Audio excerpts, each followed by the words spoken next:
ازيكم؟ النهارده هنعمل اسرع والذ صينيه كفته طعمها تحفه جدا وبتتحضر في وقت قياسي. ما تنسوش تعملوا لايك وشير وتعالوا نبدا ونشوف الطريقه. نص كيلو من اللحمه المفرومه، عليه بصله متوسطه الحجم مفرومه، وكزبره وبقدونس مفرومين كويس، ملح، فلفل اسود، بهارات لحمه، كمون وبابريكا.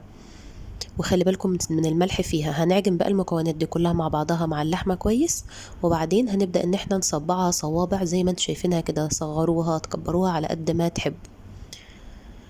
وبس كده. بعد ما صبعتها كلها حطيتها في التلاجة 5 دقايق بس، وبعدين في طاسة هنزل بشوية من الزيت وتكون الطاسة سخنة. وبعدين حطيت صوابع الكفتة زي ما انتم شايفين. كل جنب بقى هنخليه كده يتحمر ويستوي كويس على نار هادية، ونقلبها زي ما انتم شايفين كده. لا فكت معانا ولا حصل لها اي حاجة. بعدين بقى باخدها في صينية اللي انا هعملها فيها، وبكمل باقي الكمية اللي معايا. وبعدين بقى هبدأ ان انا احضر الصلصة بتاعتي في نفس الطاسة اللي عملنا فيها الكفتة. هنزل ببصلة متقطعة مكعبات، وهاخدها تشويحة كده لحد ما البصلة تدبل كويس. وبعدين هنزل عليها ب3 معالق من معجون الطماطم، وهفضل بقى اقلبه مع البصل علشان نودي المادة الحافظة اللي في الصلصة اللي بتكون محفوظة دي. ومجهزة معايا كوباية كبيرة من عصير الطماطم.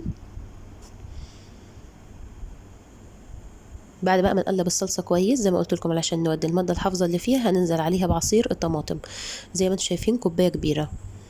هنقلبهم بقى مع بعض كويس، وبعدين ضفت ربع كوبايه من الميه علشان نخفف الصوص شويه. هو صوص هيبقى معانا اللي هو اللي خفيف قوي ولا هو اللي تقيل قوي علشان الكفته كده تتشربه. قلبتهم كويس بقى.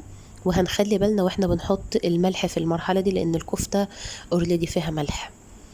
وهنضيف بقى شوية بهارات، فلفل اسود بسيط خالص، رشة كمون ورشة قرفة. بس كده، مش هنضيف زيادات عن كده خالص. حاجات بسيطة خالص، لان الكفتة كده كده اصلا هي متبلة وفيها كل حاجة. ولما ندخلها الفرن مع الصوص ده هتنزل كل النكهات اللي فيها في الصوص برضو. بس سبت بقى الصوص كده لما تسبك شوية حوالي 10 دقايق، ومش عاوزينه ينشف، عايزينه كده يبقى بالسمك اللي انتوا شايفينه ده كده زي ما بعمله بالمعلقة. بس بعدين بقى باخد الصوص وانزله على الكفتة بعد ما رصصتها بالشكل اللي انتوا شايفينه ده كده.